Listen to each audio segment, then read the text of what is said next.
رانا صاحب 9 مئی کے اوپر ایک لوگوں کی رائے یہ ہے کہ یہ ٹارگیٹڈ تھا، آرمی چیف کے خلاف ایک آپریشن تھا، ملٹری بلڈنگز کے باہر جا کے مظاہرے کرنے، آرمی چیف کی اتھارٹی کو کویسچن کرنا، تاکہ یا تو وہ سٹیپ ڈاؤن کر جائیں تو یا اتنا غصہ کھا جائیں کہ ماشاء اللہ لگا دیں. کوئی ایسی کوئی رپورٹس ہیں کیا؟ انٹیلیجنس کی ابھی تک اسیسمنٹس کیا ہیں؟ آپ لوگوں کی اطلاعات کیا ہیں؟ دیکھیں اس میں کوئی سچ ایسی رپورٹ تو نہیں ہے کہ جس کے متعلق کوئی جس کی بیک گراؤنڈ میں کوئی انویسٹیگیٹو پروسیس یا انکوائری پروسیس جو ہے وہ آپٹ کیا گیا ہو. لیکن یہ ریومرز 2014 میں بھی تھی. اس وقت بھی یہ جہاں پہ جو دھرنا ارینج کیا گیا تھا اس کو ارینج کرنے والے بھی کچھ لوگ تھے، اور ان کا الٹیمیٹ مقصد یہی تھا کہ یہاں پہ جب پریشر بلٹ ہوگا تو آرمی لیڈرشپ جو ہے وہ یا خود سٹیپ ڈاؤن ہوگی تو یا پھر جو ہے وہ یہاں پہ مارشل لا لگا دے گی. لیکن اس وقت بھی پارلیمنٹ متحد ہوئی، پارلیمنٹ کا اجلاس جو ہے وہ متواتر ان سیشن رہا، اور وہ پریشرز جو تھے وہ سبسائڈ ہو گئے، اور اس کے بعد دھرنا جو ہے وہ ناکام ہو کے اٹھ گیا.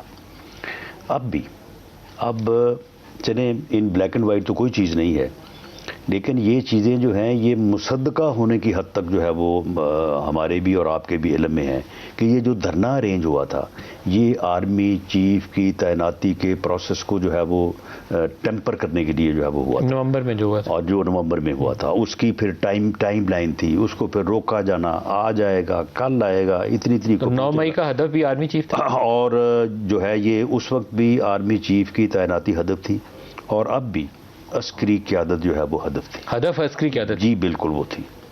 لیکن عسکری قیادت اگر ہدف تھی تو پھر عسکری قیادت کو ریٹائرڈ لوگوں کی طرف یا ان لابیز کی طرف بھی نظر ڈالنی چاہیے جو بڑے عرصے سے مختلف طریقے سے خبروں کی زینت بنتے ہیں کہ وہ آرمی چیف کی اپوائنٹمنٹ کے وقت بھی ان کا نادرا سے ریکارڈ چرایا گیا، سعودی عرب کو جا کے کیا بتایا گیا، ایران کے وزٹ کو کیا رنگ دیا گیا، ان سارے تک بتایا جائے کہ وہ کون لوگ ہیں. دیکھیں ان چیزوں کو میں سمجھتا ہوں کہ میں یعنی اپنی اسیسمنٹ کی بنیاد پہ یہ بات کر رہا ہوں کہ جتنی انفارمیشن ہمیں تو انفارمیشن جو ہے وہ اسیسمنٹ کی بنیاد کے اوپر ہے نا، لیکن ان کے پاس تو ریئل انفارمیشن ہے. اگر ہمیں یہ احساس یا ہمیں نادرا سے آرمی چیف کا ریکارڈ کس نے چرایا؟ وہ لوگ پکڑے گئے ہیں. وہ لوگ سعودی عرب کو کس نے جا کے کہا کہ ان کا ایران کے وزٹ کے اوپر وہ کون تھے؟ جی وہ سارے لوگ جو ہے وہ پکڑے گئے ہیں اور انڈر انویسٹیگیشن ہے. لیکن معاملہ یہ ہے کہ ہمارے پاس جس طرح سے یہ انفارمیشن لنک کر رہی ہے، نہیں چاہیے سر.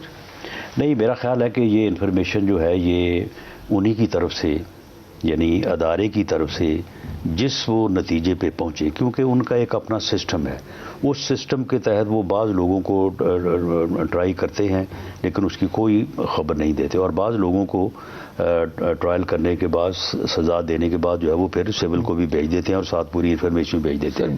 اب ان باتوں کے اوپر انہوں نے کیا طریقہ کار اب اپنانا ہے یہ ان کا استحقاق ہے. لیکن اگر ہمارے پاس یہ انفارمیشن ہے کہ یہ جو لانگ مارچ تھا یہ کس مقصد کے لیے تھا، اور ہمارے پاس یہ انفارمیشن ہے کہ اب بھی یہ سارا اس دن 9 مئی کو حملہ آور ہونے کا جو ہے وہ مقصد یہی تھا کہ حملہ آور ہوں، اور پھر اس حملے کی ذمہ داری جو ہے وہ عسکری قیادت کے اوپر ڈالیں کہ جی دیکھیں یہ آپ کی وجہ سے سارا ہو رہا ہے، اور وہ انڈر پریشر آئیں اور یا پھر وہ گورنمنٹ کا کچھ کریں.